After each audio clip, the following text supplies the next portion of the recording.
Well, we've already got folks who are waiting to talk with you, and we are going to start with Beverly, who is over in West End. Good evening to you, Beverly. How are you this evening? I'm good. I'm good. How about you all? We are great. We are great. We are thankful for your call. We're here to help. Go right ahead, if you will. Thank you. You can go ahead with your question. Okay, I have a question. I had a hip replacement about 4 years ago, and I went to this doctor, kept telling him something wasn't right. He did tests and said there wasn't nothing wrong. Okay, about a year ago, I went to another doctor, and he saw the problem that I was having in my hip.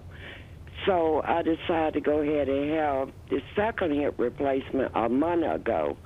And I wanted to know, do I have a case against the first doctor? So let me make sure I'm clear, Beverly. So you went to the first doctor and you were telling him there was something wrong with your second hip, and he said he couldn't see it? Is that correct? No, my first hip replacement. Okay. And so has your second doctor seen something wrong with that first hip replacement? Yes. Oh, okay. Yes.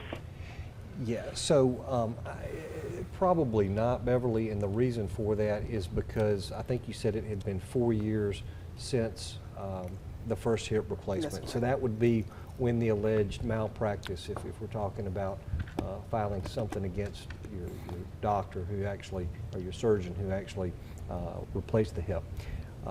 It would be 4 years, 2 years from the date of the alleged malpractice, and then 6 months, okay, if you discovered it, okay, shortly thereafter, like after 2 years, let's say after 2 years and 6 months, you discovered that there was a problem with your hip. That's the first time you had any reason to know that there was any malpractice. Well, under the best case scenario, you've got 6 months to file a lawsuit.